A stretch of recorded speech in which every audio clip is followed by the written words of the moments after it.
racism is the polluted water all around both of y'all. That's getting both of y'all together. It's slowly killing both of y'all. Now, this feels, this shark, this homophobic shark, aka the homophobic black man, black boy, or black girl, or cisgender straight motherfucker, this feels like the imminent danger because this is always in your face. But that racism that forced you in the ghetto, that polluted water that both of y'all are in. Hold up. Domino's medium specialty pizzas are just $9.99 when I mix and match. I figured premium pizzas, premium prices. But what do I know? Clearly not as much as When I was a kid, all I wanted to do was be a cop. But there are a few bad apples out there. turn around and face the other way. Walk through that. What's next? Good morning, Mom. Patrol. This is it.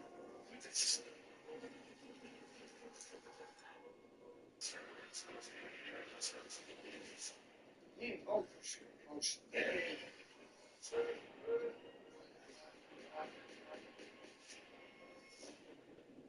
Have education about queerness and da da da da da, and textbooks that give a better idea of queerness.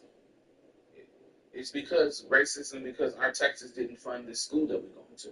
You see what I'm saying? So we had to go get education from ACT, the group that I was in when I was younger. That they had the books that I needed to get me woke. I ain't gonna learn that at school. I had to read Eric Jerome Dickey. Oh, is that his name?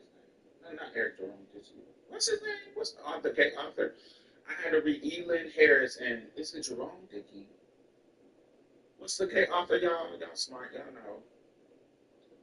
What's the gay author from the 90s? Is it Jerome Dickey or Eric Jerome Dickey? I know Elin Harris. Um, he was in that. It was basically the black Terry McMillan. What's his name?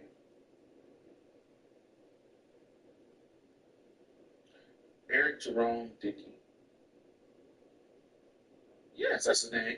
Eric Jerome Dickey. Yes. Eric Jerome Dickey is an American author. He died. I don't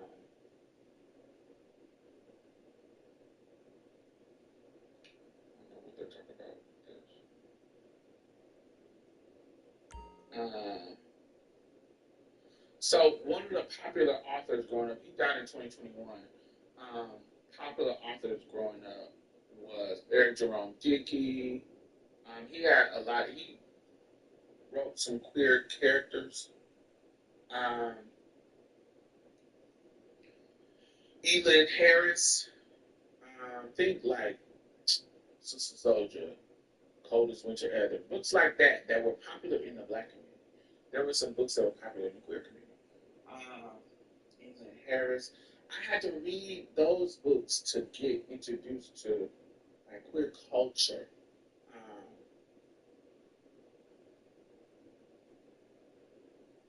yeah, it just was. It's. You weren't gonna get it from school, and one of the reasons why you weren't gonna get it from school is because some of the teachers, they wouldn't.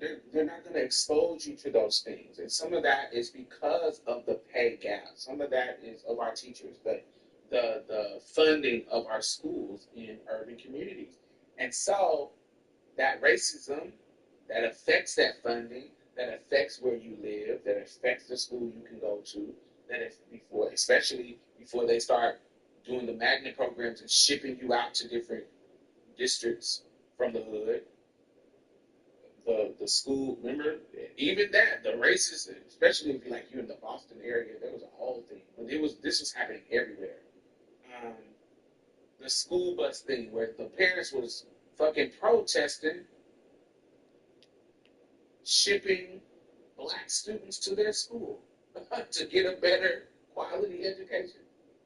It's crazy. Um, have I seen a documentary? It's a documentary about the Boston school bus. I don't know if it's a boycott, not a boycott, but it's just basically integration. And it's not. It wasn't during the '60s. It was another time. I think it was like '70s or '80s, and they were just talking about how the school board was voting to bus black students to some of the white schools to give them a better education. And maybe the white racist Bostonian parents were fucking turning over buses and protesting, and they were like racist. It's crazy. Um, and they would act like private school in America boomed after buses. Yes, private schools boomed. Yes, because they're fucking racist. Um, and they would act like none of this happened. Nobody would be the racist that was doing this kind of stuff. They would be acting like that before. I remember I saw this video of um, one of the Little Rock Nine kids, one of the nine, their grandchildren.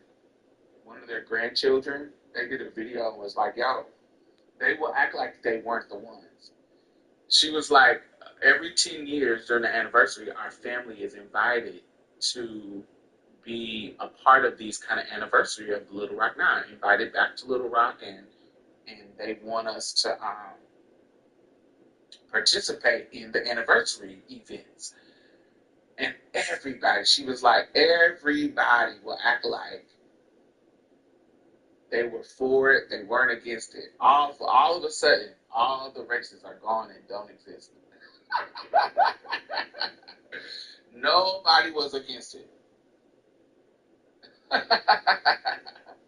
Oh, we were down for it. I voted for it. I voted. Well, now the people who voted against it. They don't exist no more. Okay. Um. Yeah. Yeah. So anyway, I always had, and I had to learn, and I said all of that to say, I had to learn the nuance of my experience and get past my perspective. Yes, have my bullies been mostly black men and women? Yes.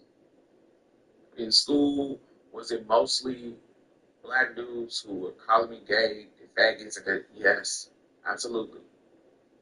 But that don't mean that if I went to a white school, they wouldn't have been doing that. They wouldn't have been doing it too. Because when I went to a white school for about a month, they were. I ended up being one of them kids that got shipped to the white townships in my city. Went to Perry Township in Indianapolis, and baby, they had so much. Two things I learned from that experience is that these white kids, these white boys and white girls, are just as late and tired, except they're white. They're just as late. They're gonna call you faggots. They're gonna be bougie. They're gonna be late. They're gonna be tired. It was a class difference too, because in the black schools there really wasn't a class difference. We was kind of all good kids, so it would just be kind of faggot, faggot, faggot. But there was a class difference. Even there were poor white people and rich white people in these schools, and you could tell that there was a class clash.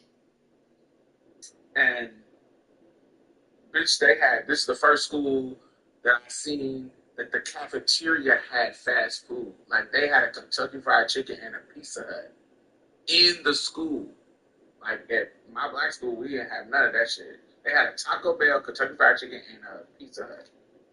So when you would get your lunch money card, you could get that shit. You could get like fast food and or different stuff. Like they had a salad bar at the school. Who has a salad bar at a school? Like their cafeteria was like what? Wow. It was a salad bar. It was tons of vending machines. Like they just had it looked like a fancy college cafeteria.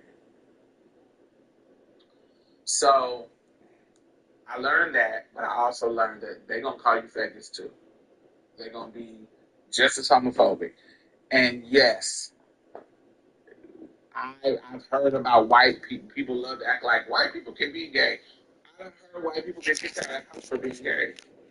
I've heard white people get disowned by their parents for being any kind of queer, trans, gay, da, da, da, making it seem like the white people can just be free and the black people can't. That's a lie. Because when I was growing up, my homegirl, I talked about her recently. My homegirl Charbella, her mom let her transition.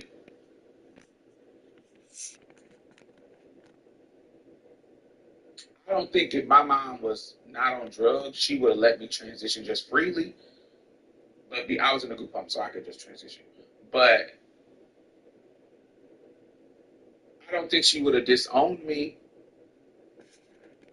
I think that it would have been some more resistance, but I don't think she would have disowned me. I don't think that would have been her thing. But my homegirl, there's a bunch of black parents who accepted their kids growing up. That was queer. They didn't kick them out. And there's a nuance of I'm not gonna kick you out of my house, but I ain't gonna accept this shit. Do you see what I'm saying?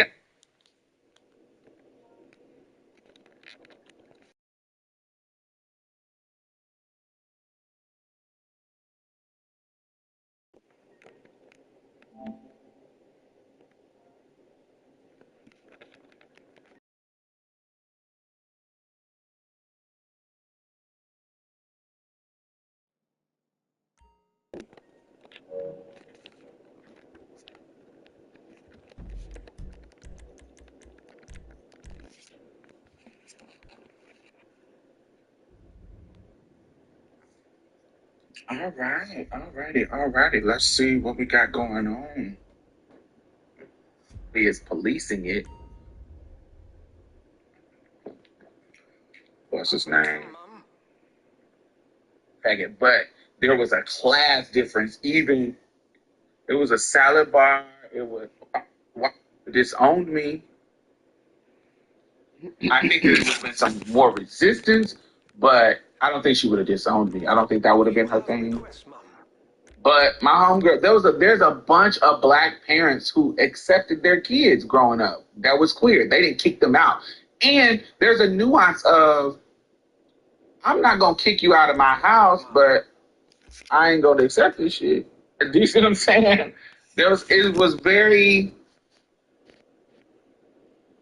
there was a lot of black people I knew who was like that. So I didn't have the experience that said black people was just abandoning their kids. I didn't really have that experience. Were they late and not accepting? Sure. Um, but kicking them out, that was very rare. I saw it, but it wasn't like common. It was very much, yeah, you in my house, but you ain't gonna be dressing like no damn girl. I ain't kicking you out. You're not forced to get out, but you ain't gonna be dressing like no girl in my house. You ain't gonna bring that gay shit in my house. You change your clothes and you can come and sleep and eat and do all the normal stuff, but you ain't gonna be in here doing all that gay shit. You can't bring no mans to my house.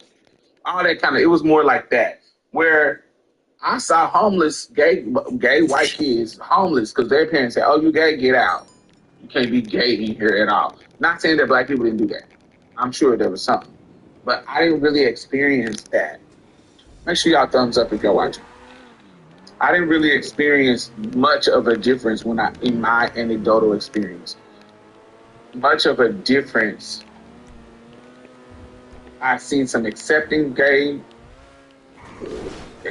straight parents, and I've seen some non-accepting on both sides of the racial aisle. It wasn't really but as I grew up, I would have believed that it would have been different. When I was growing up, I would have believed that it would have been different. It would have the look would have been um,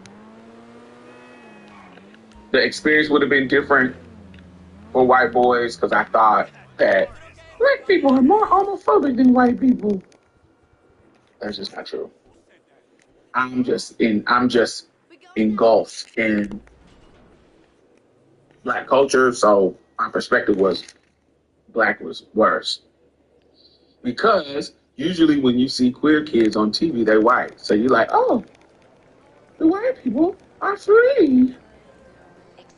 That could never be us. But that wasn't true.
Gotta go right now. Gotta go right now. Gotta go right now. Gotta go.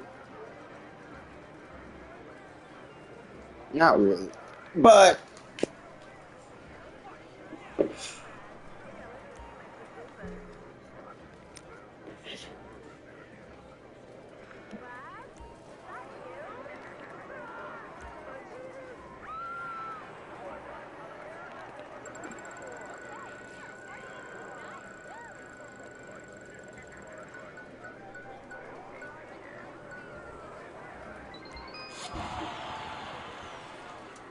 bitch.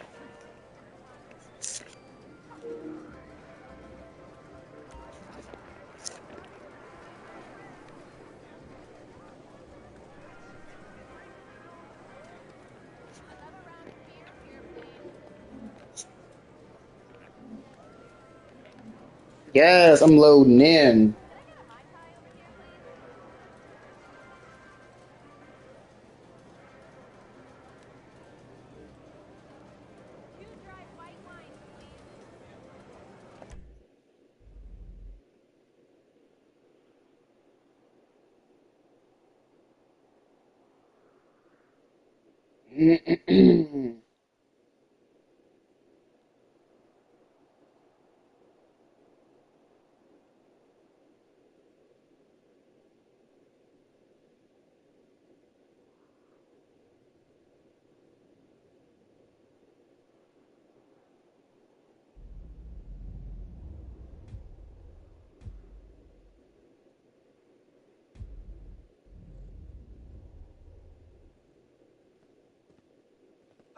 Hello, Mum.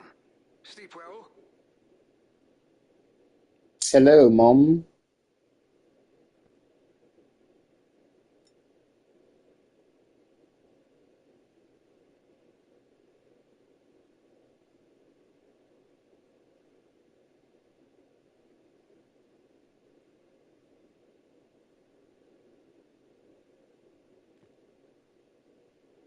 Hello, mom.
Okay,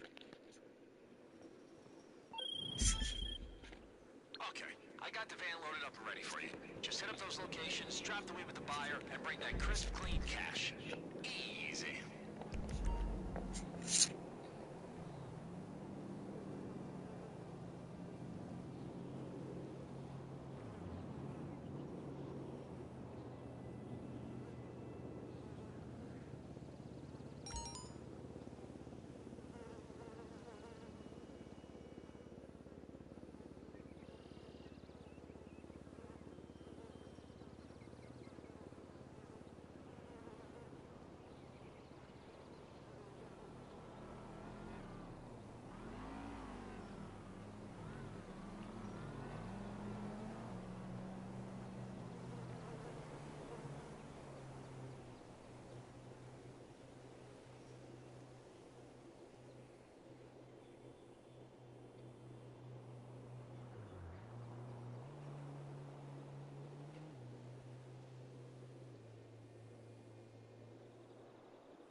Usually parents that kick kids out are a bit off or something is wrong with them. Parents and never seen normal, but our community is not like media portrays.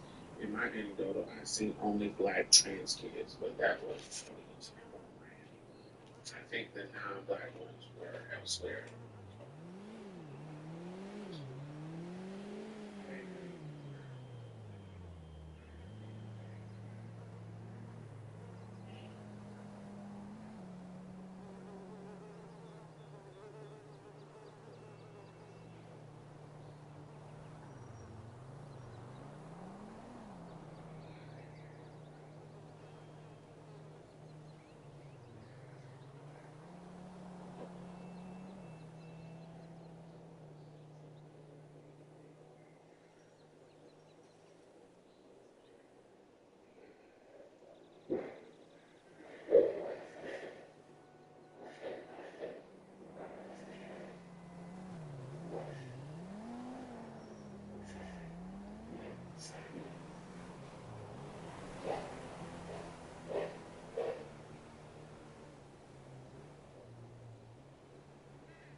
every seat is a host row. They're literally standing there, the men are walking up to them and saying, hey, and trying to get everybody.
Job's done. Rewarding work, right? We're just spreading little buds of joy. I don't think it's always people, but it's so prevalent that nobody is coming back. And this is trans whole capital. Yeah. This is, but it's so many. I'm like, how y'all make money? It's so many that you can just walk out the street, and if you're looking for one, you found it. It's like, oh my god, it's Okay. wild. It's. I've never experienced anything like this. This is wild. This is wild. It's wild. Anyway, so let me tell y'all the negative that happened. So I'm trying to go to the gay club and kiki and see just to experience it and see what it's like and have fun and do what it do. So the apps here, very oversaturated. Yes. So their version of Uber is called Grab. So I've been using Grab all day, baby. When I tell y'all I done got some pizzas, let me show y'all. Let me show y'all my code. It's right here. Look at this. This code is everything. This is a bright canary peacoat. Oh, so luxurious, girl. Look at her. Oh. So it is wool. It is so fire. I love her. So I have found some things. I'm gonna do a whole little video on some of the things that I found. But she is my So I've been using Grab to get to all of like the thrift stores, the Simon Shop. I've been, I'm tipping through, finding my things. I like things. That's what I travel to do. I travel to learn about the queer community. Also got an interview coming from a trans man, Vietnamese trans man that I met in Da Nang. And so anyway, that's what I do. I come and see what the queer community is doing, see what the shopping is doing, all that kind of stuff. So tonight, last night, because it's Friday, I'm like, well, let me go to the gay club and get dressed up and go and see what the tea is. Bitch. So I use the Grab app, which is their Uber, and I get into the car and we're driving to, and this is a big ass city. I want y'all to understand that. This is a big ass city. Big. So it takes you a while to get to places. So even though it looked like it doesn't, because the traffic is always on 10 everywhere, um, you it takes a while to get to places, even if it looks like it's close. I love the name. If I move somewhere, it's gonna be the name. Yeah, the name. If I move somewhere in this area, it's gonna be the name. I love the name. Love it. Um. So I get in the car and we getting close to the we getting close to the club. And so he pulls up in the area, and remember there's a language barrier. So usually when you get in the car, they can say hi, they can confirm that this is the ride for you, but you can't have full on conversation because they don't speak English. Especially, and remember this is the now at the hotels and shit, yes, they're going to speak English and you can have conversations with them. But the drivers, a lot of them, they're working class, so they're not going to speak English, and so they can't have full on conversation with you. Or they'll do the thing where you speak into Google and translate it back to you and you can read, and y'all go back and forth like that. Anyway, so he pulls up to the curb. Now, like British people, they drive on the left hand side of the road, not the right hand side like Americans. They drive on the left hand side. So he pulls up to the curb. So my passenger seat side is the one closest to the curb. So when he pulls up, it is me, bikes, and the curb. There's not much room. Like, I'm by the curb. So, damn, it's nothing. It's not much space right there. So, boom. So when he pulls up, he was like, all right, get out. Make sure you be careful. And, hey, have a good night, basically. So I try to open the door, but he's still moving. So he scoots up to another place. Like, he scoots up. So I'm like, okay. So I don't open the door so I try to open the door and I open it a little bit, just like a crack. But he starts moving, so I kind of close the door back because I'm like, oh, are you going to actually stop for me to get out? Like, in my brain, I'm like, he stopped and then start moving again to get further down the street. So I'm like, okay. And he was like, be careful. Be careful when you open the door. I say, sure. I'm actually paying attention to what's going on. So he was like, okay. So I'm sitting waiting.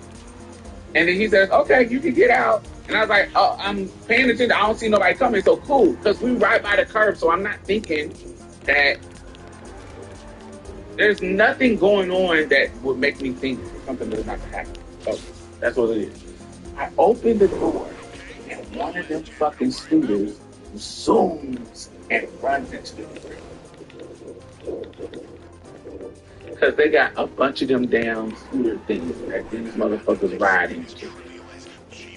So while I'm looking, I don't see anybody coming, and we're by the curb. You shouldn't even be on this side of the car.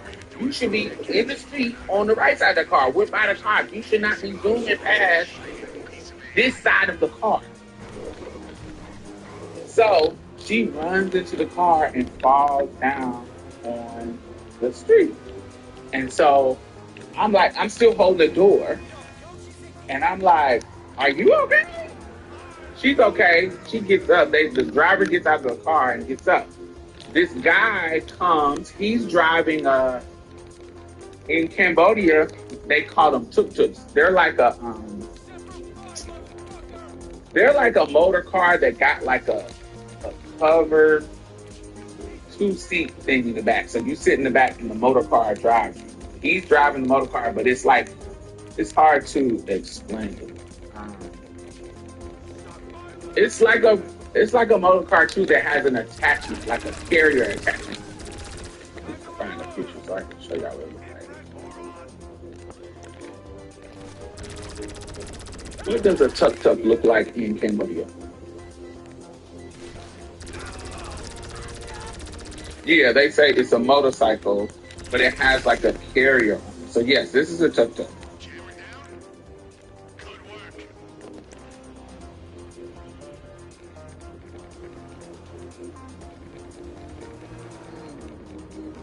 So it's a motorcycle, but he's sitting right there, and the two people you get in the back. It only fits two people. So you get in the back, and he drives you to the other place, and it's like covered. So this guy in a tuk-tuk, he was parked ahead. So when she falls down, my driver gets out, I get out. The dude in a tuk-tuk come over, and Should have the vehicle's precise location now. I see him start talking to her. Now, I don't speak Thai, so they're speaking in another language. But I know a hustle when a hustle is happening because I'm a hood bitch. So while the language is different, the body language is still the same. Because I'm American, they start trying to do this hustle to get $1,000 out of me to pay her for this accident. Now, mind you, there's no damage to his door.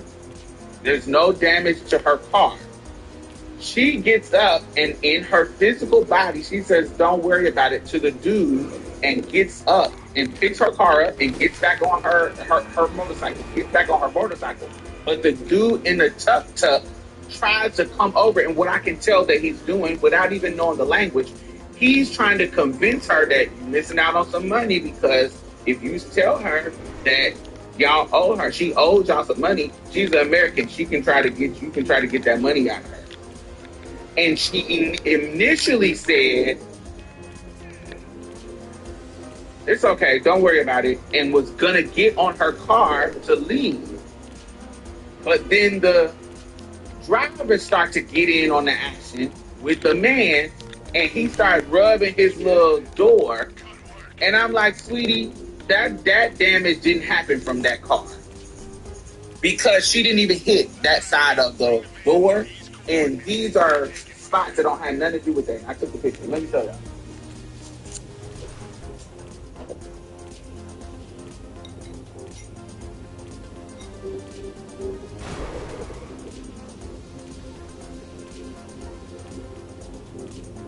So, this right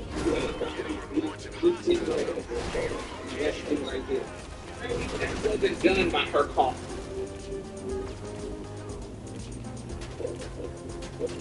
That was already done when I got in.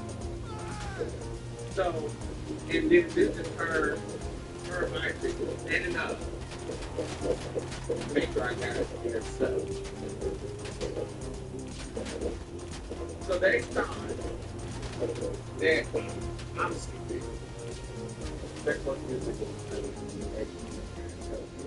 They get it. They get it. And I can tell. But anyway, they thought that they were going to hustle $1,000 for the damages. And so I'm sitting there, like, okay, where she got up, I can hear her trying to get up and go about her business, but I see the person that tucked up and how they're working in her bag and trying to get some money.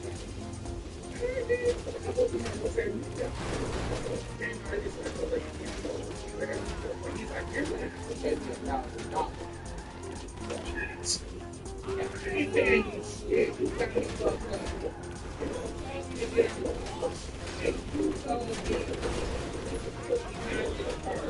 he should have been on this side of the road. And but he's all right. Your car ain't in. She's like, she was up after that. You got me fucked up. I don't know what you're talking about. I know you probably saw everything. You like these white motherfuckers. Bitch, fuck you. You good.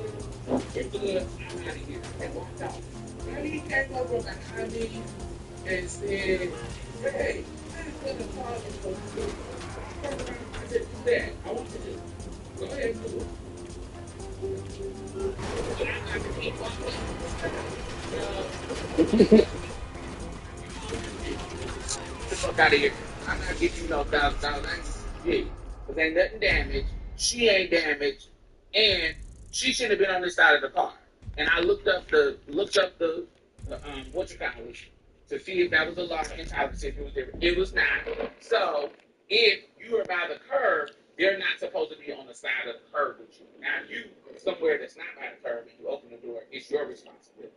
But because of where we were on the street, she's not supposed to be on that side of the car.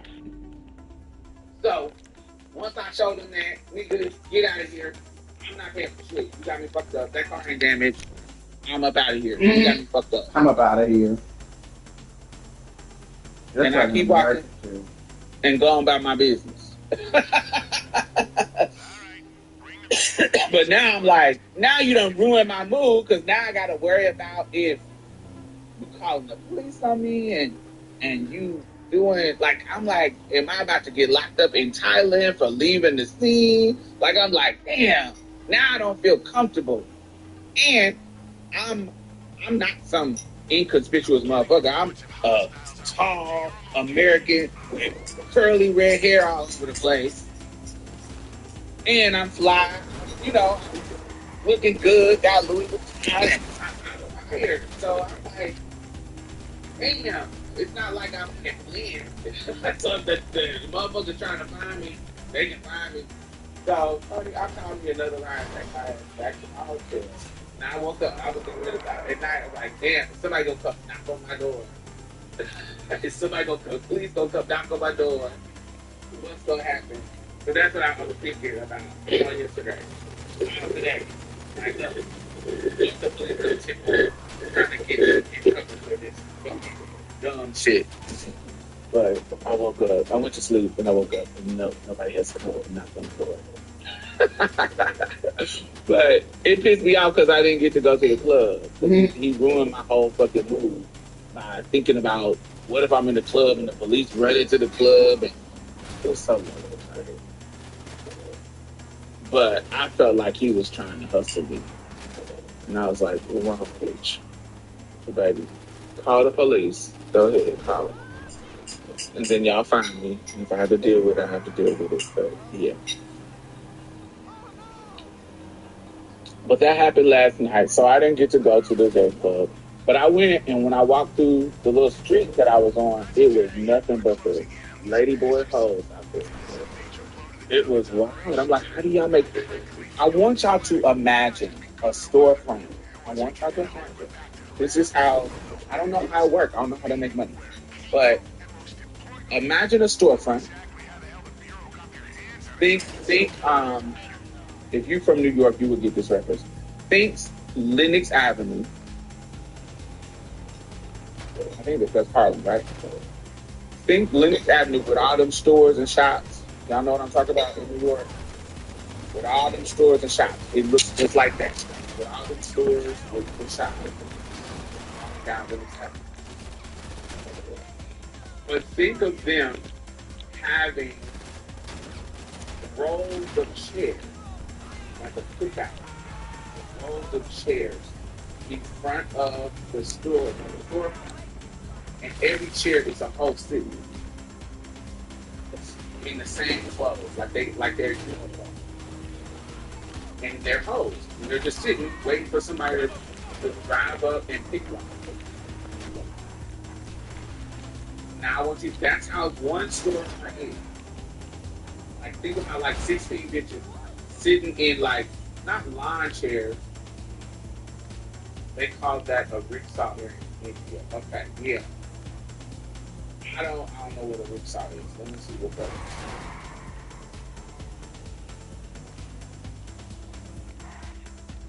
is. Rickshaw. Oh, you still talking about the other thing. Okay. No, I'm talking about the code. It's giving red light digital steroids. Absolutely. Absolutely. Like on steroids.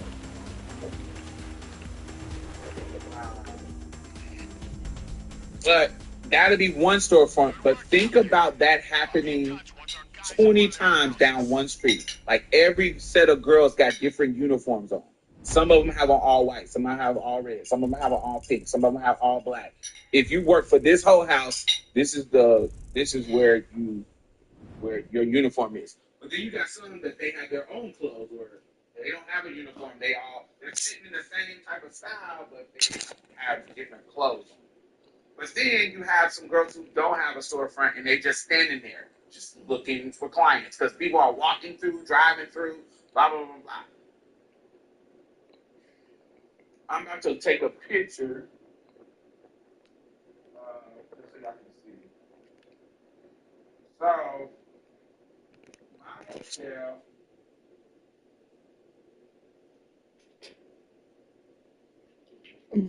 So this is how it looks outside of my hotel. All right, so y'all see this street right here. The opposite side, you can't see it because it's like a courtyard that covers it up. But when I walk out my street at night, my hotel at night, and go to as you can see, this is a 7-Eleven right here, right here. When I go to the 7-Eleven to get some snacks, on my street is just hoes standing, and this street is long as fuck. And there's some, it's just this street got a hair braider. This is so, and they just be standing there, and niggas just walking up to them, and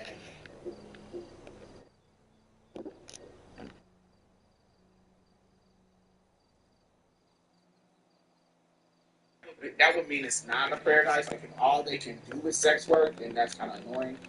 But it's so common. They're just what. Even when I go to the fancy malls and shit, they're just walking through, and it's like nothing. And this is not the wholesale area, but I'm just saying that they're just walking around. They're just living, and it's like a. So that's why I said it's a paradise. It's a paradise because it's so normalized. Not saying that they just have big opportunity, but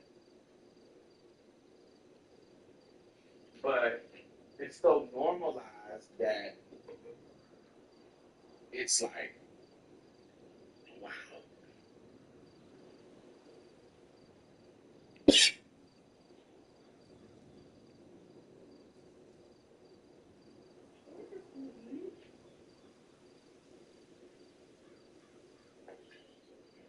But yes, that's what I have experienced here. Amazing consignment shopping prices. Like if you're looking for authentic designer stuff, because there's in Japan, you can't sell fake shit in Japan. So in Asia, there are Japanese franchises of consignment.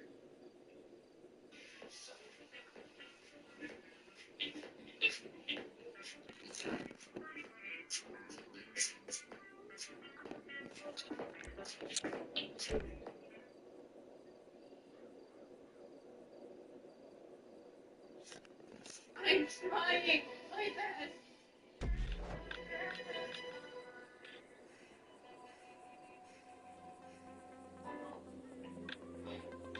Right.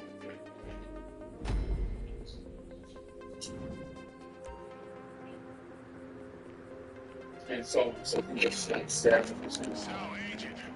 If it's a brand that's popular in America, but it might not be popular here, you can get it a little cheaper. So like if you like Saint Laurent ain't as expensive here. Well, not it might not be as popular, so you can find it cheap. Chanel, Gucci, Louis Vuitton, they're kind of high. Of course, Hermes. Chanel was the highest stuff.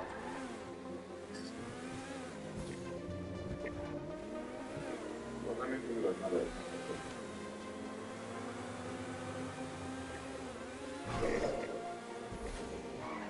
So like all of these bags with the most items Don't worry about compensation. We've got a marked federal items. agency that's specifically ring-fenced for keeping our colleagues in the bureau in line. Yes, the boys solicit openly, they just solicit in a different area. But this is the lady boy is unsick here, baby. The gaze is out. I've been seeing the gaze. The gaze is out.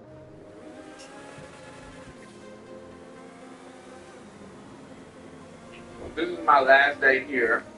I fly out in the morning.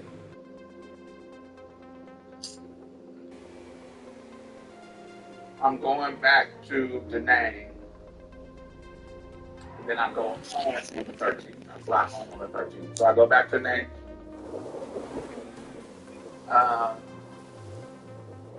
I got some stuff made in Da Nang. Anybody who knows Da Nang. Da Nang is where you go. I can't remember. This is like a suburb of Da Nang, right this way. It's where you go to get clothes made. How long was I with it? Use the Secure Serve app on your phone to hack it. If you're gonna destroy it, wait until that is complete. I'm gonna need I got so many clothes made, y'all. I can't wait to show y'all.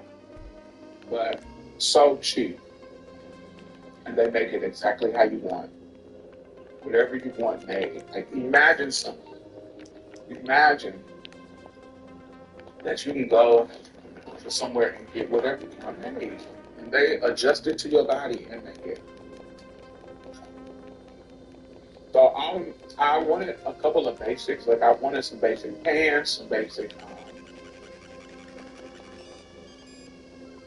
How long have you? I got here on December the 16th. So it's been about a month. I wouldn't say haute couture, but I would say bespoke. You can make anything. Like if you want a jacket, like a very tailored jacket, yes. But if you want some high-end gown, like high-end level, no. But if you want a very nice gown, basic, or a basic dress, they can make it.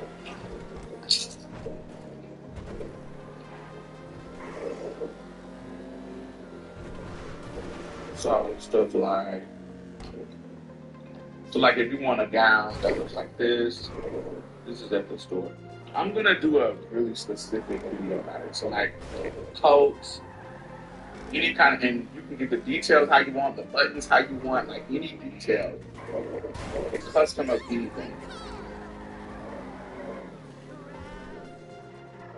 So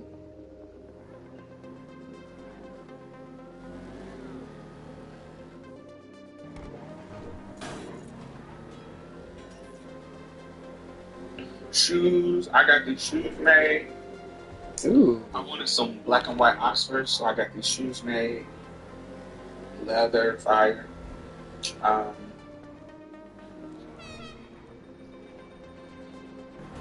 What else?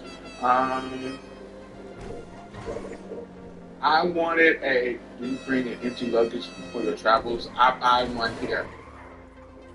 I gotta get to Japan to see the gate show. Yeah, Japan is fire. So,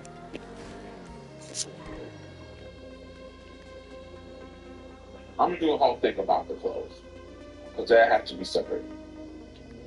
But anything made. I've been here. I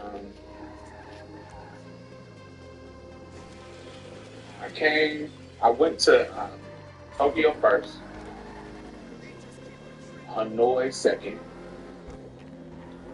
Siem Reap, Cambodia third, then Da Nang, and then I wasn't supposed to come to Bangkok where I'm at now, but my homegirl had to leave on the 7th.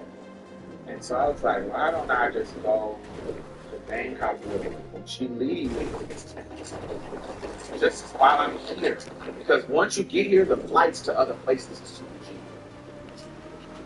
Like $100, $70, $60, depending on when you buy it. It's super cheap. And so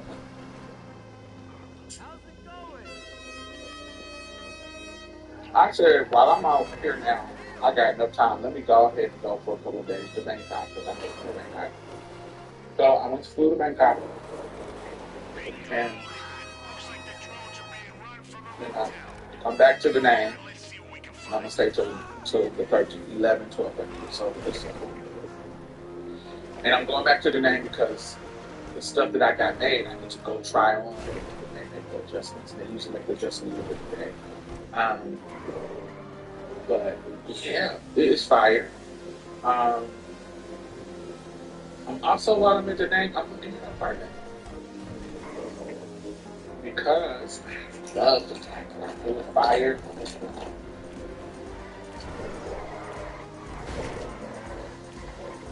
Your apartment for you can get a luxury apartment for like $400. Service fully furnished and a housekeeper for $400.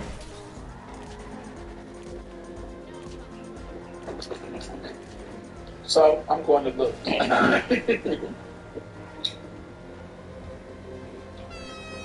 My lease is up soon. So I'm playing with the idea. Oh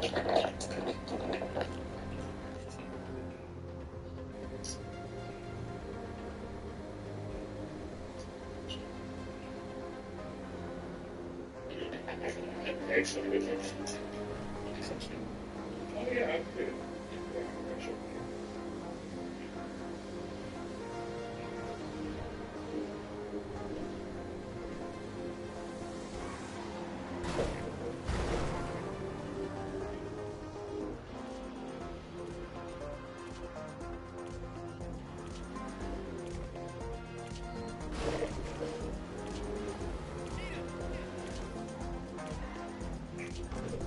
I had a friend who stayed in Thailand.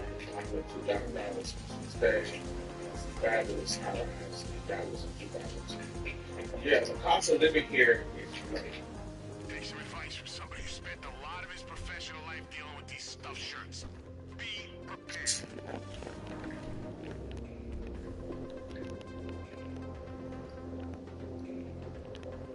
Not a hummingbird cake recipe. You had us. Have you seen other black folks there? Yes.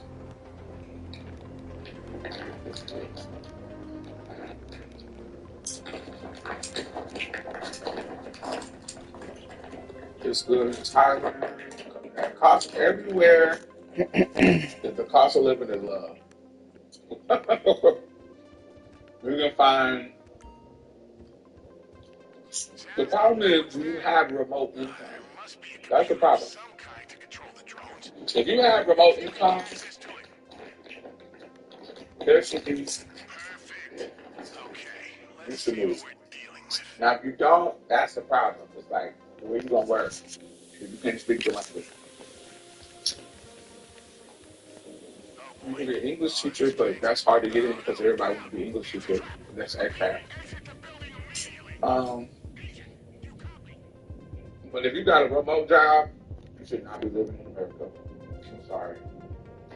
If you got a remote job, you can live like a queen or king or whatever the non-binary royalty is.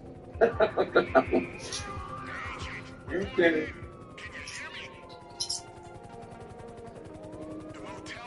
I'm gonna show you a video. And I literally came to all these places to see.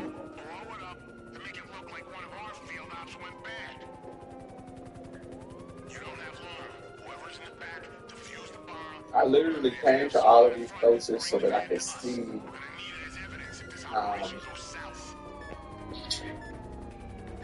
the conversation people been having. I don't suppose there's a red wire and a blue wire. And that would be too goddamn simple, right? Hey, give me a minute. Oh, we go. Later.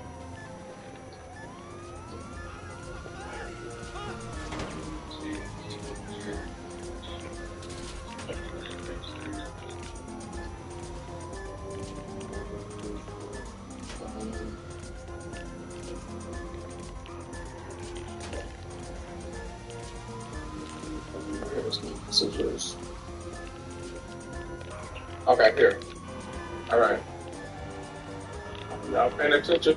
She's gonna go through the different price ranges and types of apartments. So she's gonna go through the cheapest one, where you get the bare minimum, to the highest. All right.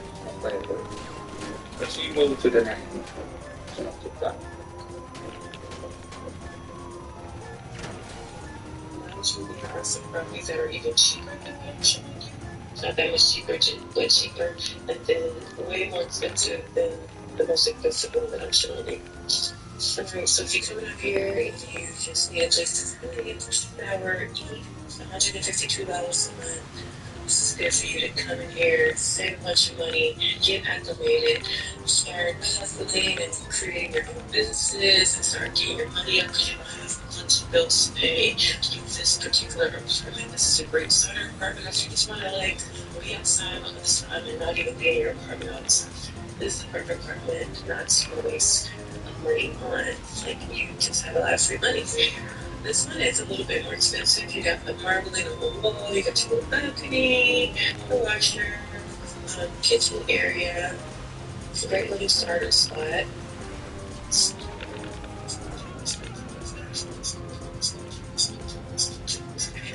This one is $475. This one I've been in this one personally. This is walking distance from the actual about a 5 or 10 minute walk to the beach.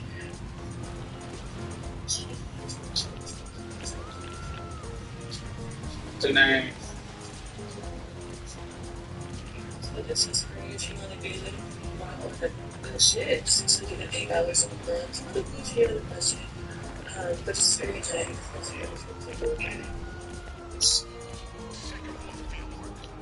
$608 US.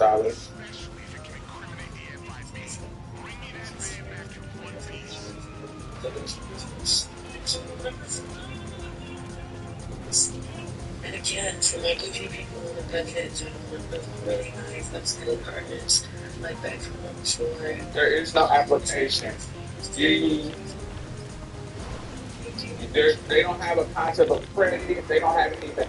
You give them the money, you move in.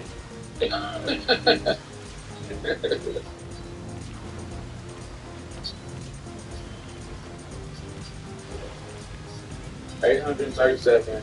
Right.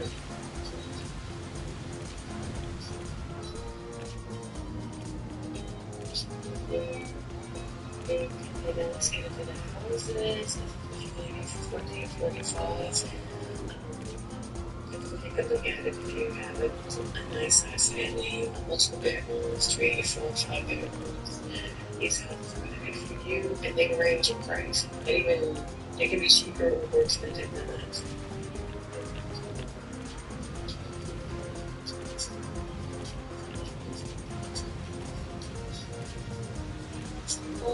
And they don't give a fuck about you being trans at all.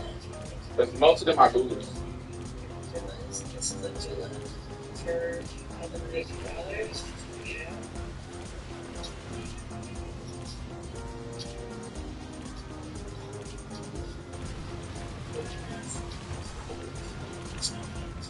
And again, another nice villa if you just want to come all out. Again, we are price way more expensive than this, bigger than this, nicer than this. Just know that it's making a budget for everyone out here.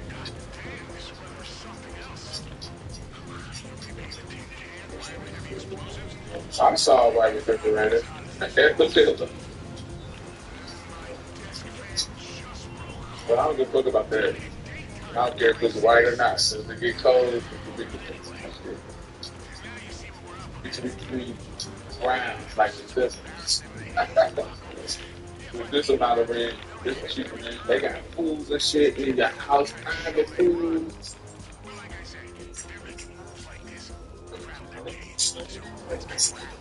Definitely get the ebook. I have a 250 plus page ebook about moving to Vietnam. And it's still growing. Right now it's on sale because the book is not finished. It's 250 pages and it's still not finished. But this is how you get to the page. You go to look at my bio. You look at the table of contents and you know what you're buying. the first, I think I went $200. So 10 is the book, because like I said, it's 250 pages, and it's still growing up, so I'm trying to make a reason. Yes. So,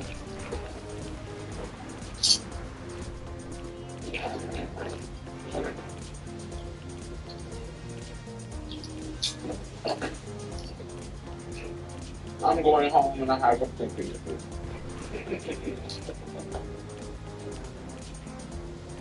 So,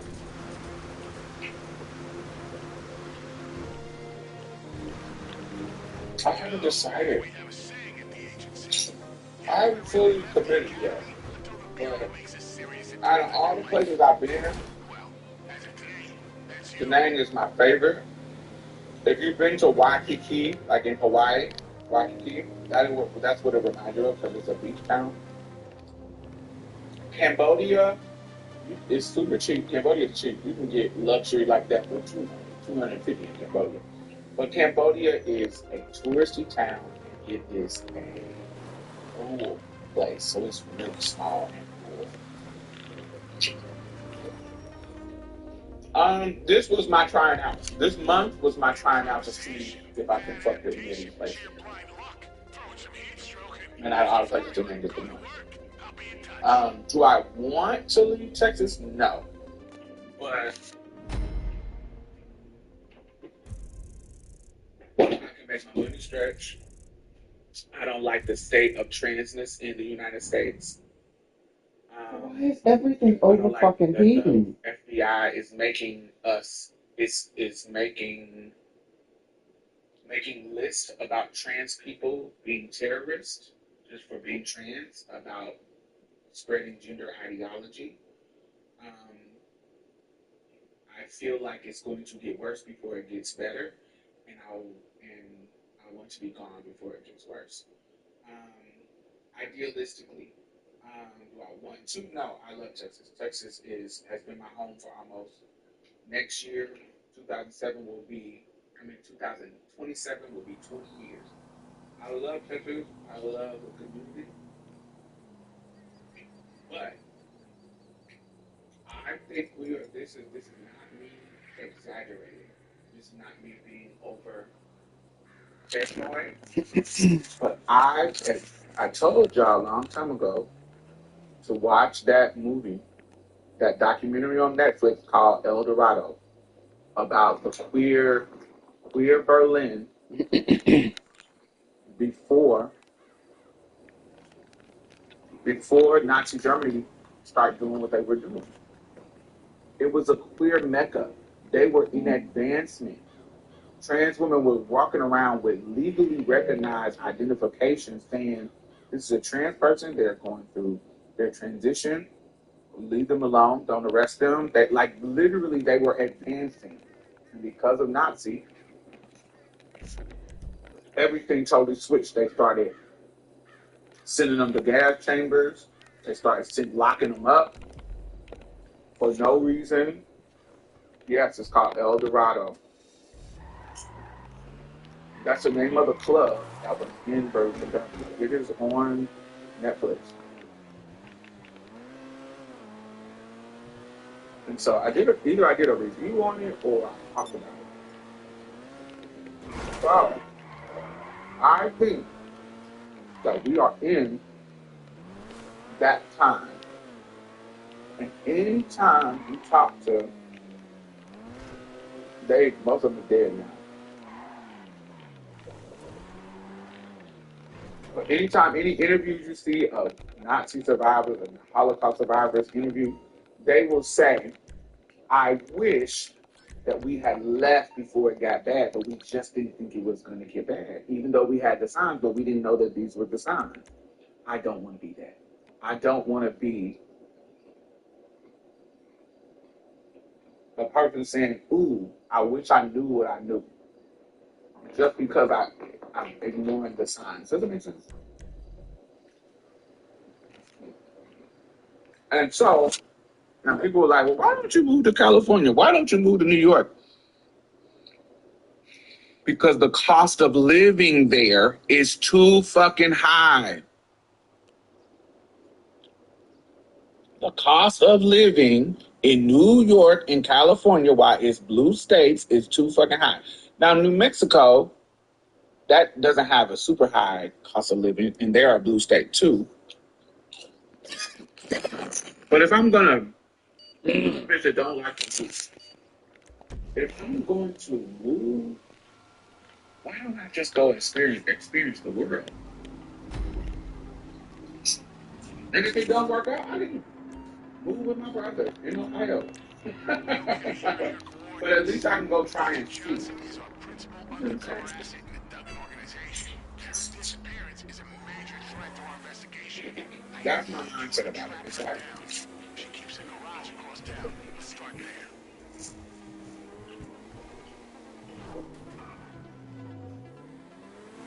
Texas, actually. I saw it. Late night. No one's happened.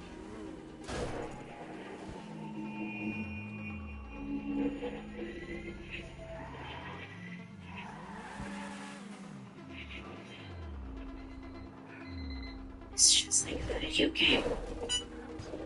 Find someone I speak to.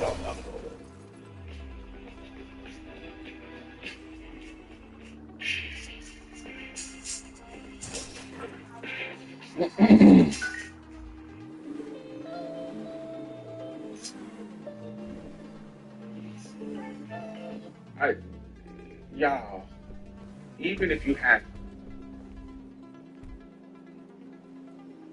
visa,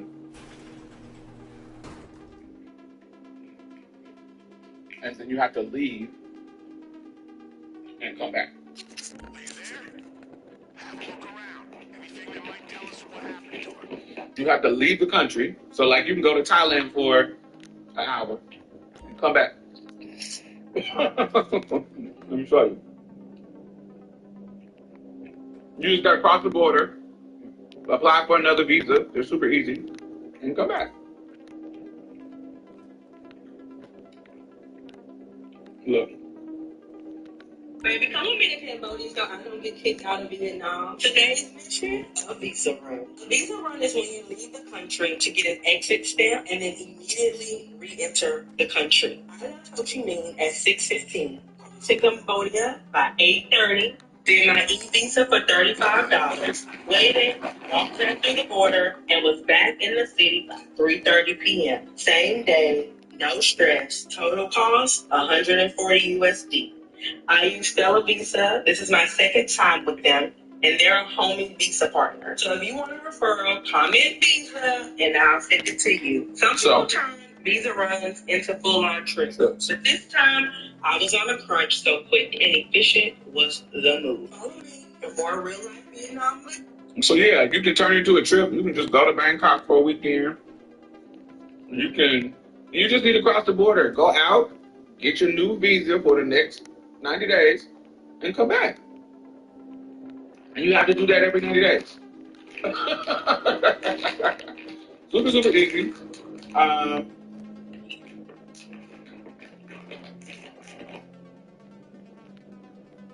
One possibility. If Agent Johnson was preparing for a journey of any kind, standard procedure mandates that she map out de-risk. There are very knowledgeable trans healthcare clinics in Bangkok, and I was there for a training. All the international girls were there to stock up on hormones and get care before going back home. See if you can find her. Yeah. I'm an old trans woman. Trans healthcare isn't at the top of my priority list. I've been trans for a long time. All I need is regular healthcare. I don't need trans specific healthcare because I know how to get my shit, get what I need, and so it doesn't. I think that's more important for people who are just starting out. But bitch, I'm 82 years old, and my transition is 72. So I don't really trans healthcare. Don't really.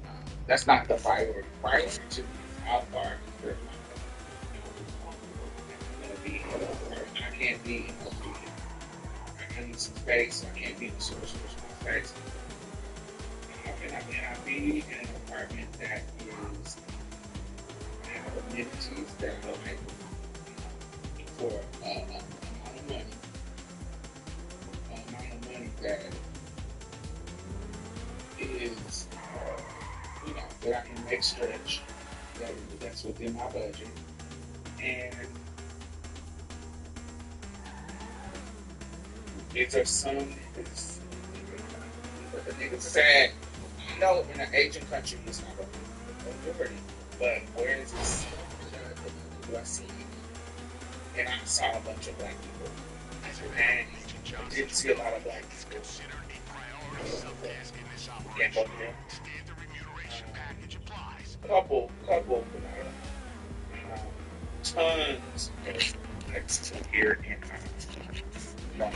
tons. It's tons of expats, tons of Americans, tons of everybody, tons of Russians, tons of Europeans.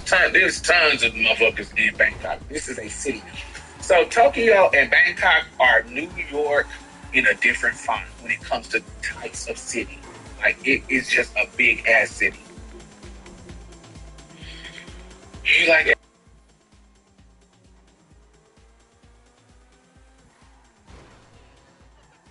Amazing. I'll explore, but not in general. Yeah. But I'm also, that's another thing. I ain't worried about no niggas. I ain't making decisions about niggas in regards to romantic stuff. I won't.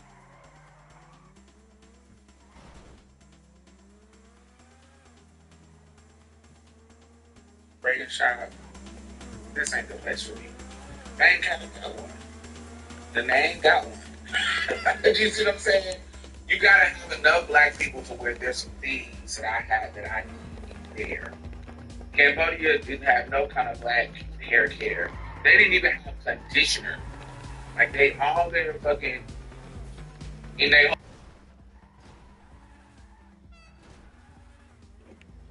no. Our hair is prone to dryness, so we need conditioners.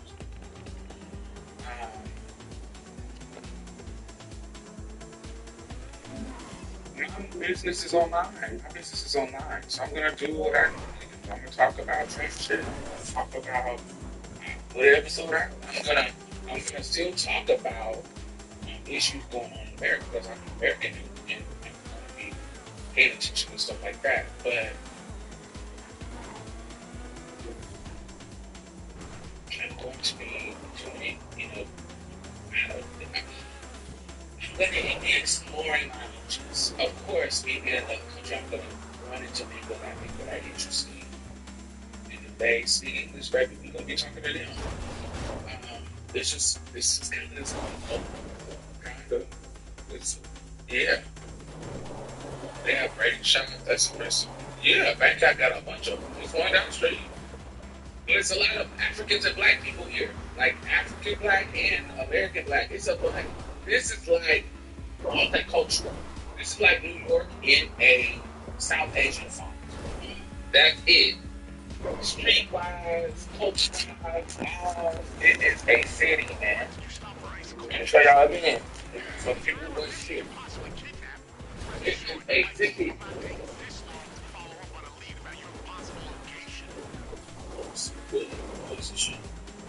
This is shit.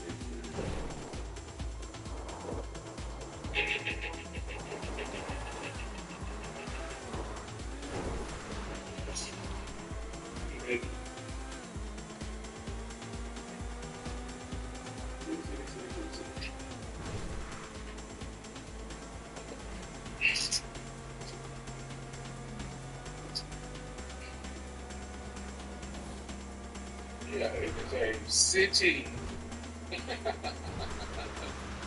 It is not. It's not. Now the other places, yes, you're getting. Like Cambodia, Cambodia, fucking.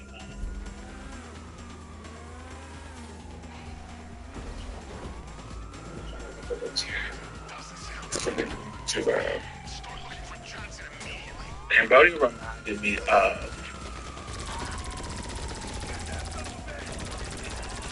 San Antonio. Not even that. maybe El Paso.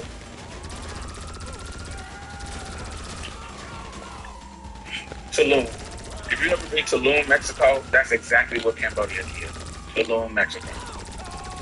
Tulum, just a small, rural ass town that got nothing but tourism. That's how they make their money. So everything is revolved around tourism. Cambodia was just too rural, too. Um, and the cost of living is beautiful, but that's the cheapest cost of living. Another thing with out here, food, the cost of food is so low. Just to eat out, you're spending like $2, $3, $5 for full meals. Like full meals. The quality of food, freshness is better. Yeah, just the food. The food alone, the cost of living with the food is low. Low as shit, man. Like y'all don't understand. You can eat out and eat healthy for $3 to $5 a day.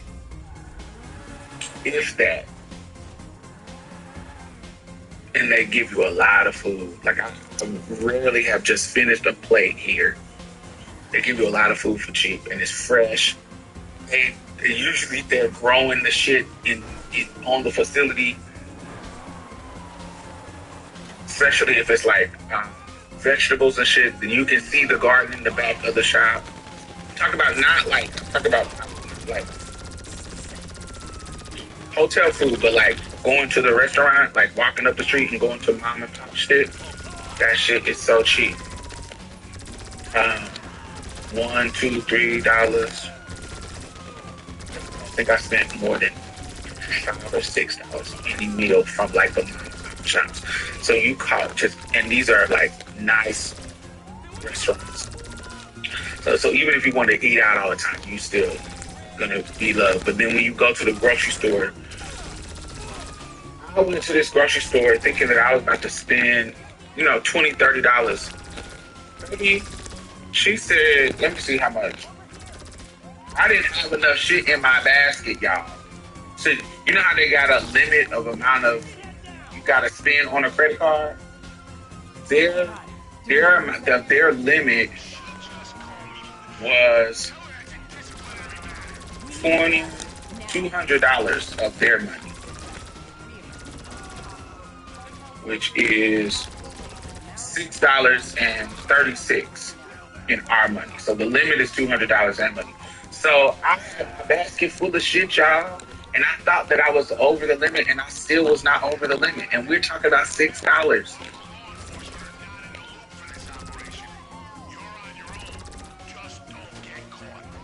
Like I was holding up the line because I had to go get other stuff. Because I thought I had a whole basket of shit, and it still wasn't $6. Grapes, drinks. Yeah, it was crazy. I was like, this could never happen in America. Fresh produce, yes, it was fire. So if you want to cook, if you want to, it's whatever. That's gonna be for my particular pockets. That's gonna be what's drastic because I spend a lot of money on food and eating out. Even when I cook, grocery bills, high shit. Um,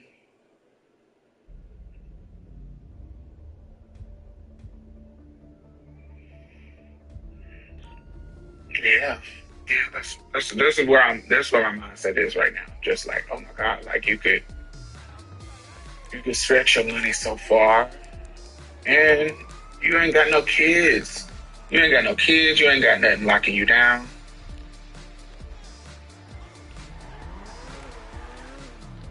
So nothing you got. This is so. I'm telling you all the positive. The negative. The negative is I really love Black people and Black culture, and so I don't know if it's going to be a depressive culture shock for me to be so far from it. I don't know if that's gonna. I love my people. outside is just so it's not. I love my people enough that I need them. So it's not like I know some people be like, oh, I don't care. That ain't me. That's some coons who don't care about black people. I care about black people. I care about black people. I love black people. I love being around them. I love the comedy. I love the culture. I love it. And I would be depressed to be in a city that has none of that.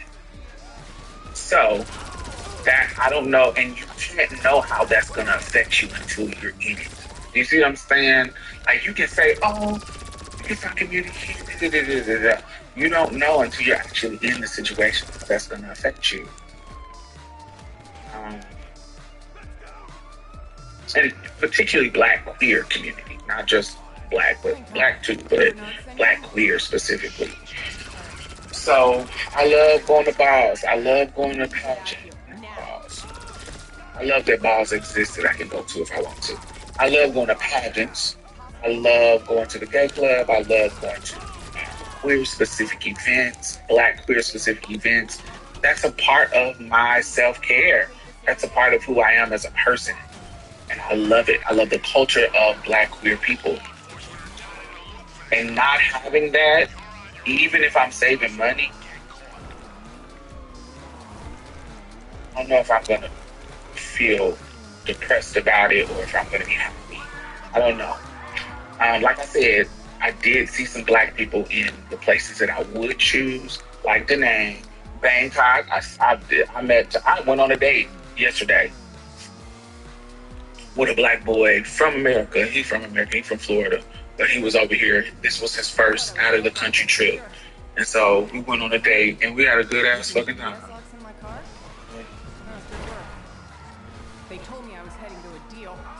So I know I can find some black people here and where I would choose to stay. I didn't love Tokyo. There were some black people there, but I didn't love it. It was they too stuffy in the east side of Asia. Southwest side of Asia, that probably the Thailand, Vietnam, those my kind of Asian style. What you doing the snowbird thing? What about doing the snowbird thing? What is the snowbird thing? I don't know what that is. Yeah, I don't really think I could ever fully leave America. I would have massive FOMO. Yeah. I think I could. I wouldn't say that I couldn't. I think I could. But there would have to be something that I would need to do to figure out. I mean, you're saving so much money, you could fly back sometime. And then everybody's like, oh, we will come visit, we will come visit. Maybe. They might come visit.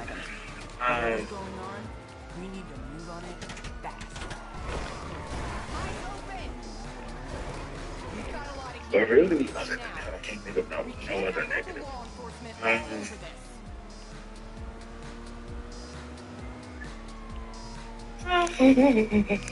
Let me see. Yeah, that part of it.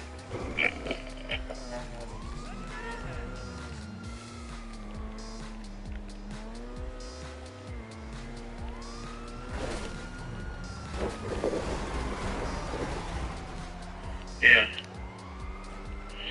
Living there in the winter months. There's not really any winter months in these areas other than rainy. Like, it doesn't really get like super cold like that. It'll get rainy. Now in Tokyo, yeah, it'll be cold. It's cold there.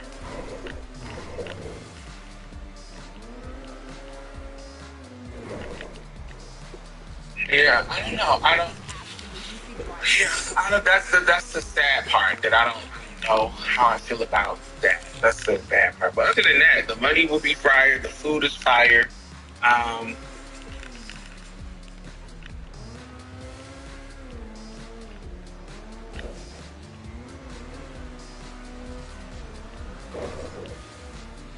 Yeah. I went to the queer club in Da Nang and I met trans people. So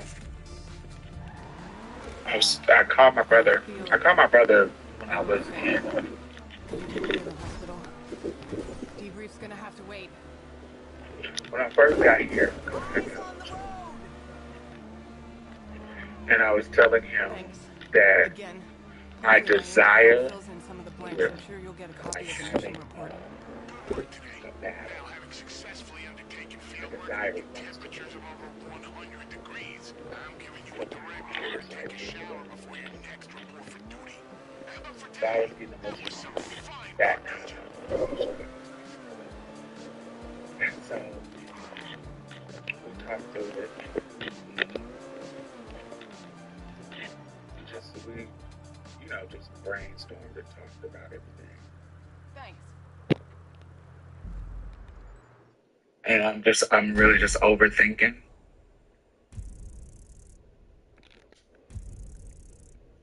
Just overthinking and just thinking about, like, bitch, you came to Houston with $57 in your pocket with nothing and nobody.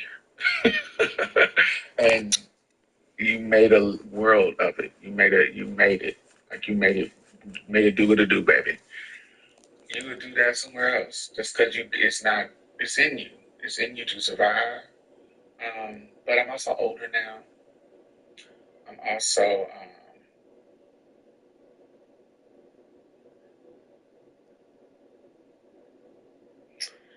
I don't know, I just was wary.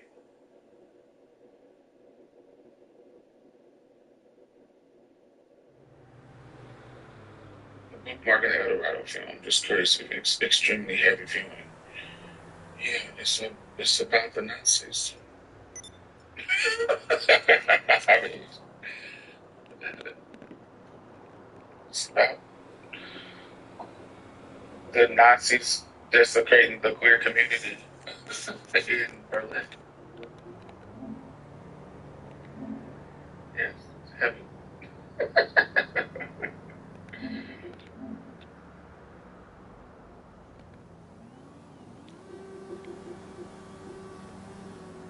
Yeah, I was like,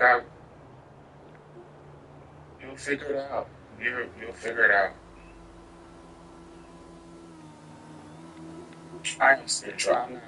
I, y'all. Even if you have faith, even like say you're a Christian, just in a Christian context, even Jesus was like, "Yo, why have thou forsaken me?" Just because you willing to do what you do, don't mean that in the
Okay, boss, today we're legit. We got a client needing a wash. Told them the owner would collect and drop off the car personally and in spotless condition.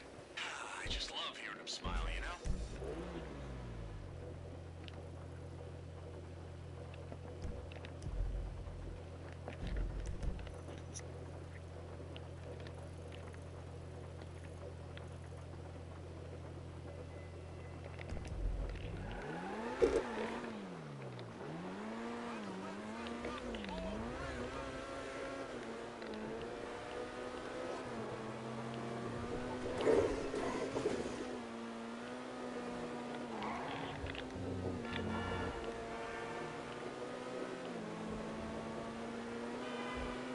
Once you arrive, look for a lockbox. The owner should have dropped the car keys in there for you.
Process of you doing it, you don't question it. Sometimes you just have a. It's not that I'm I'm just overthinking. You overthink, you over analyze, and then you make the plunge and you figure it out. That's where I'm at. I'm deciding to um,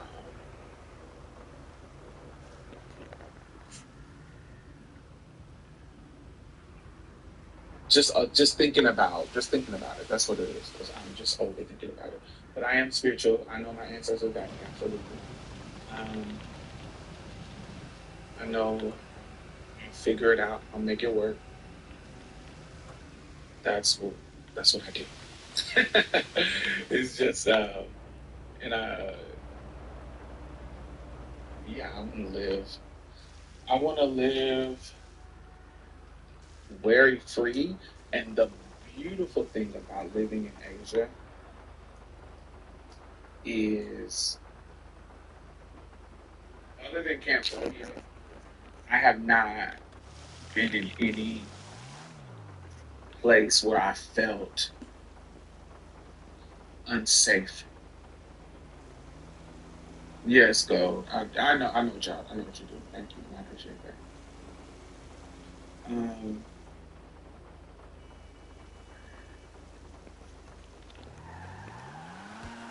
I never felt unsafe.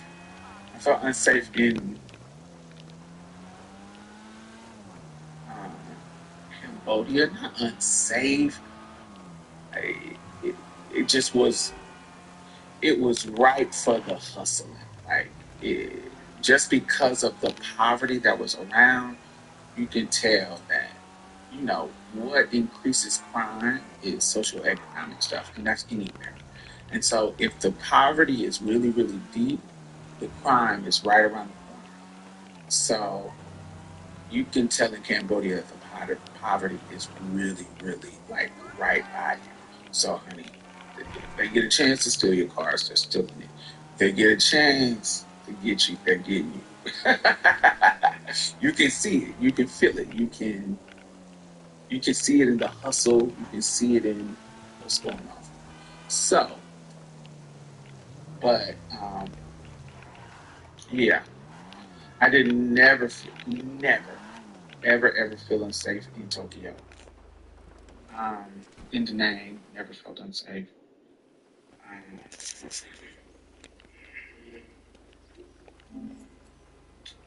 Um, Bangkok, I can tell it gets a little spicy, but spicy in the hustle you could do an American way.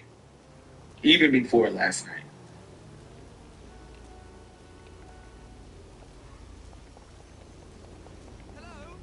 Yeah. You know, I told him. But yeah, Amazon really does the offer name service gives me, now. how many prices I need to be. Buy some water. I need to be buying some water, so my ancestors like me to be buying some water. So the name is top on the list, top on the list. And if I'm being honest with y'all,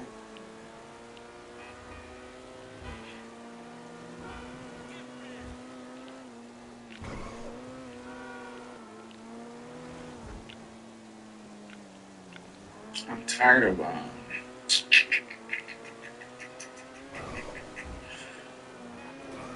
arguing with motherfuckers about transness. It, This wind is insane. It's exactly like White House Survivor. White House Survivor.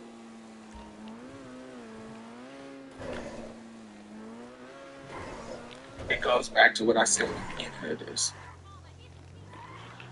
When I was talking about the African shit. We did all this work that we've done. I've been technically an activist since I was 17.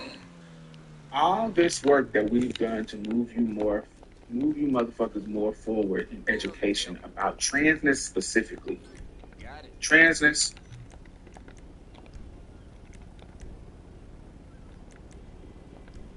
and we haven't even cracked y'all a code. We did. We've seen some advancement, but now it feels like it's a rearing back. I'm like, if the blackness didn't teach us anything, is that this is gonna keep going. Like we got out of slavery in 1865, and I'm not talking about just slavery, since like just slavery, but culturally, like to get respect as Black people. Like remember when Phyllis Whitley, y'all know who Phyllis Whitley is? Phyllis Whitley is the Black poet, Black slave poet, former slave poet that was taught to read and write by one of her white, I don't know if she was a white slave owner or a white teacher. I don't know. I can't remember exactly Phyllis's story. I ain't into it in a long time. But Phyllis Whitley, she wrote a poem, and the white people didn't believe that she wrote it because she was Black. And they were like, they literally, she had to, I don't know if it was a court, was it court or somewhere? Like she had to prove that she wrote the poem that she wrote. Like this is the early known writers, Phyllis Whitley. And she had to prove they thought so little of Black people because it was illegal to teach us to read and write and shit like that. And they thought so little of us that they thought that she did not write her poetry. And so she had to prove that she wrote it by writing something else. Crazy. But I'm thinking about that, how long ago that was. And now, how we're still fighting educational stereotypes. It's not that we didn't advance, y'all. I'm not saying that. But what I'm saying is that some of the same conversations that our Black scholars are, or our regular Black people, some of the same conversations that they we're having today. And so there's a willful ignorance that is there where you just don't want to believe that what you're talking about is true. Isn't true. You don't want to believe that if we talk about feminism, that women deserve the rights that they have. If we talk about Blackness, that Black people deserve the rights that that they should be equal and deserve the rights. And that's with anything, queerness, transness. It's like I get it, and it was fun in my 20s, teens, 20s, 30s, 40s, I'm in my early 30s. But now it's getting to the point where, okay, bitch, it's time to pass the torch, girl. Let the young kiddies do their job. Do the activist shit. What? Now what? It's like, hmm.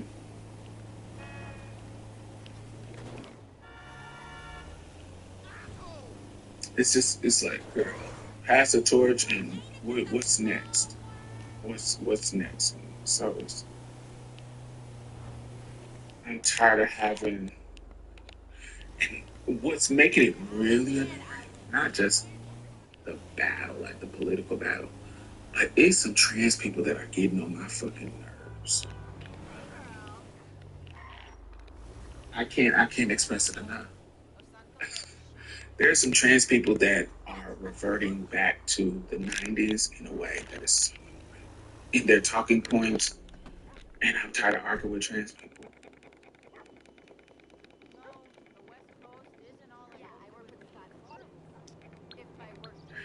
It's not cute. It, going back to you speaking like, ooh, I want to go back to a time. I want to go back to a time I see recently, and this is no shade, y'all, so don't be messy. But I recently saw a video where Sexy Lexi interviewed, what's her name? Lene Bendavis. Is it Lene?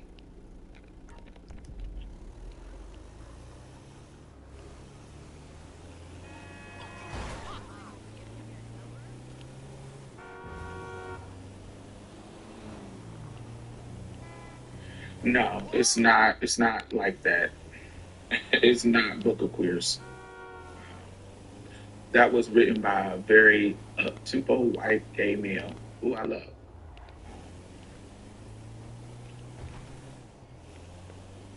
Um, it's not that. Tanae. Yeah, Tanae. So Tanae, one of the clips that I saw, I haven't watched it fully, but one of the clips, Tanae was saying, oh, back in the day, the girl just wanted to pass. You don't want to get clocked in order to avoid getting knocked. And there's a romanticizing of that era that feels weird right now. You shouldn't have been, if you get, you shouldn't have been getting knocked if you got clocked. That is the culture that we're trying to change. Just because you didn't pass, you shouldn't have been getting knocked.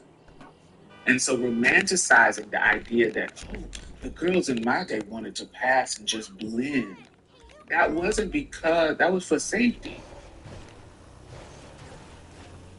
And you shouldn't have to hide and pass just to be safe. And so romanticizing that era is fucking weird. That's fucking weird.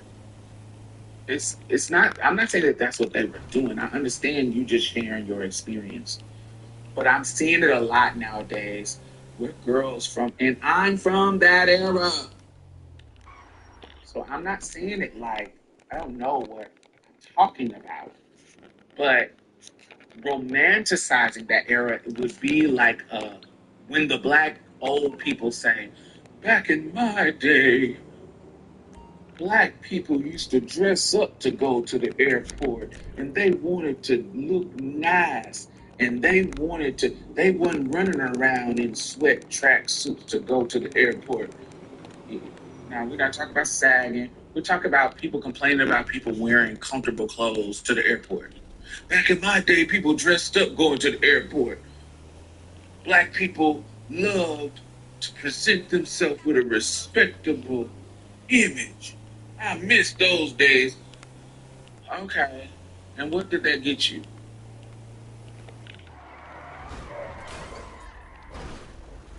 They still was hosing y'all motherfuckers down.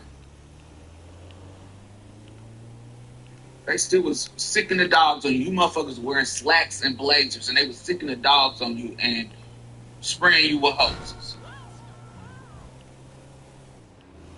So what did that get you? So yeah, you were passing, but what did it get you? You were passing. You were trying to blend, but you were trying to blend cool. That's cute. You were lucky to be a Dominican girl with light skin and curly hair and natural pretty looks. And so you were benefiting from that blending. But what about the girl who didn't have all of those colorism benefits? That wasn't passive. That was a little bit more hard. That didn't have the health care and access to the FFS and the things and the hormones and the da da da da da. What about the girls who didn't have? Should they be getting knocked? I'm not saying that they're saying that they should be, but what I'm saying is that that wasn't a good time for us. When we were forced to blend, that wasn't a good time for us. So stop making it seem like it was a good time. Bitches was getting fired from jobs soon as their tea got clocked. Soon as Tracy Africa, soon as the fucking Butch Queen get mad at her, telling her tea, and she fired. That wasn't a good time. Stop romanticizing that shit. It wasn't a good time. Oh, the trade used to be the trade, and the trade used to be the trade used to be DL and kicking y'all ass. Were they more hood and gangster? Did they perform masculinity all cute? Yes, but they weren't falling in love with you. They were using you and being the same shit they doing now, except they even more not open. The trade wasn't sickening. Stop romanticizing that era. The trade wasn't sickening. They were more masculine, and y'all being just like the Butch Queens. Oh, I want them to be more. I want the DL boys. I want the straight boys that get down. They're faggots too. They just closet faggoted. This is part of the faggots. That's it. They know how to perform being a boy better than you. And you're fetishizing them, making it seem like they're sickening. They're not sickening. That was not a good time. That was not a good time. And romanticizing it, make it seem like it was a good time. I'm not falling for it. That's conservative ass shit. That's trans version of Make America Great Again, bitch. That wasn't a good time. And be fucking for real. So when I say that these bitches is moving to the right, that's what I mean. I don't mean they turning MAGA. I mean they're moving to the right, doing what the right wing people are doing, romanticizing a time when their privilege was benefiting them but not other people. So the possible girls like, ooh, during my day, we wanted to blend and just be fast and da da da. When you were privileged, now you see the clacky girls demanding shit.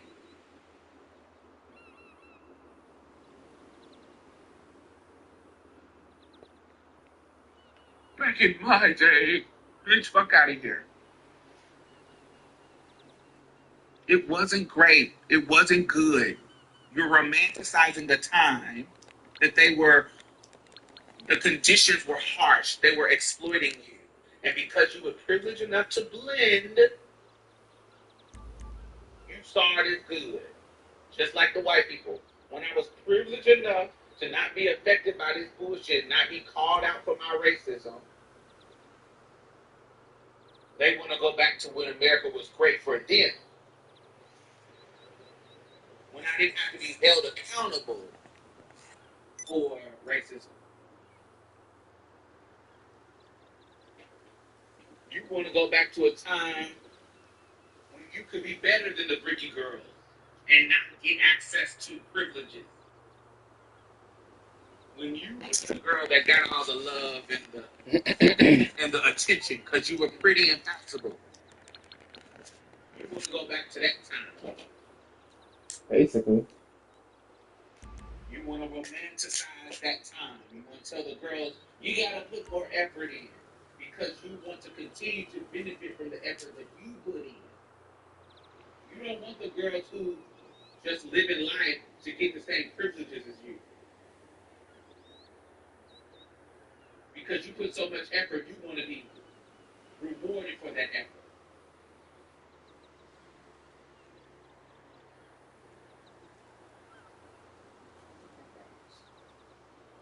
I just I'm so tired of arguing about dumb shit. And people not seeing themselves move to the right.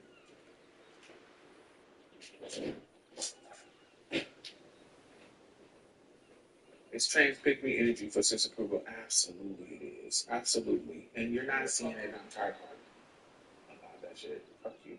You weird. You weird to me.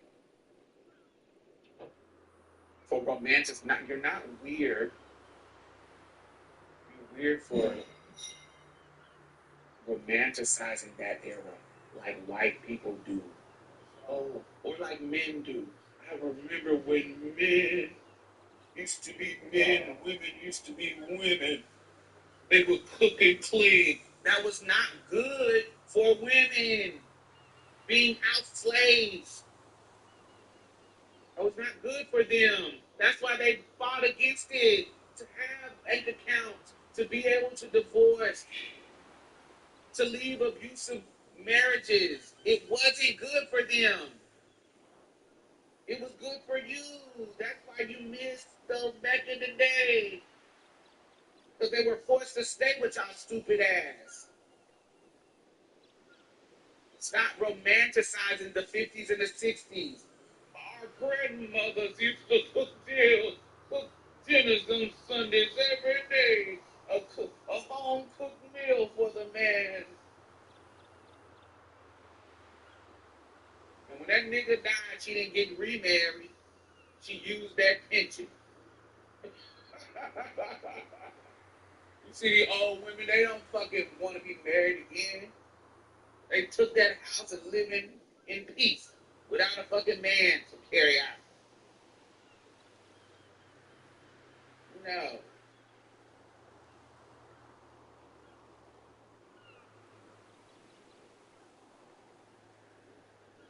It's crazy. That wasn't a good time. Bitches was getting their ass beat in their houses, and nobody knew about it.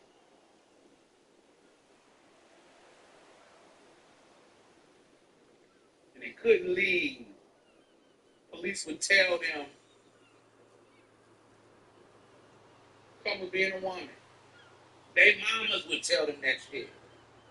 Getting raped by your husband.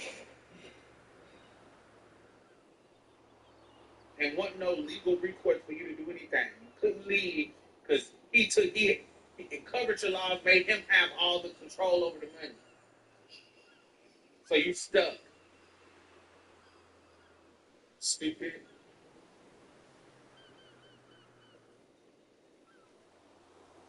You getting cancer. Y'all remember I talked about this on Chasing Threads. You getting cancer or knew it and didn't care right. You getting cancer and your husband, the doctor tell your husband that you got cancer. And because he wants to win a political race through you, he don't tell you that you got cancer. And you don't find out until you stage 4 and have to die. All because the law said that the doctor didn't have to tell you, that he could tell your husband. Stop romanticizing that shit.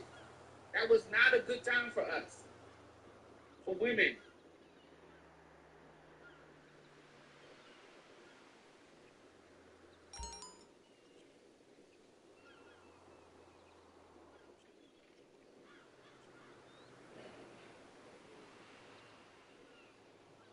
Yeah. So yes. That's what I'm tired of that. I'm tired of what does a soft life look like for Diamond Styles? What does a soft life? It doesn't mean that I'm not gonna care about politics or care about stuff, but that's just in me. But what does it look like for the rest of my life? I turn 45 next year. I turn 45. That's 5 years from 50, y'all. What does the rest of my life do? I'm halfway done, girl. I'm halfway done. Even if even if I live to 100, I'm almost halfway there. So what have I done? What am I going to do to adjust to where I have a life of leisure, a life of you know less stress.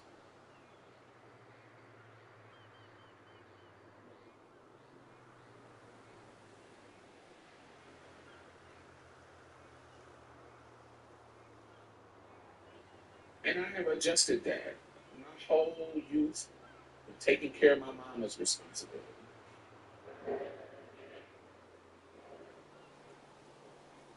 Worried about my brothers and my brother and my brother's mate, both were in my mom's house.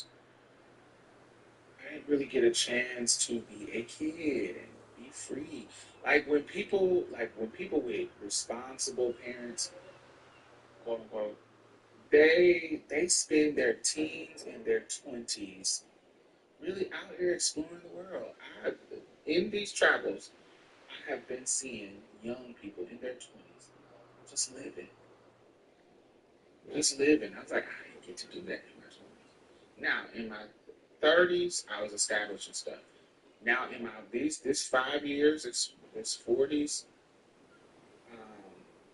Let's say 35 to 45. This past 10 years, I really, other than that fucking COVID stupid shit, I really have been focused on really living and traveling and seeing shit and experience the world. I really been focused on that because I didn't get to do that shit when I was in my 20s. And so, what did that look like? Getting deeper into that, really, you know, All right, I'm going to be just exploring. Hey, Bree, how are you? I miss you too.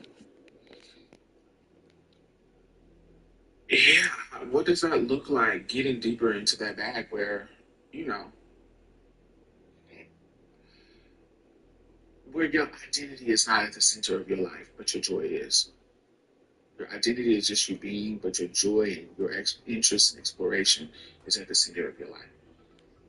I feel like the past 20 years, my 30, 30, All right. Y'all have a great night. been, I will see y'all later. It is today. So yeah, I'll see y'all later today. at the center of my life. Have a great night. Decenter that. What is our Good night.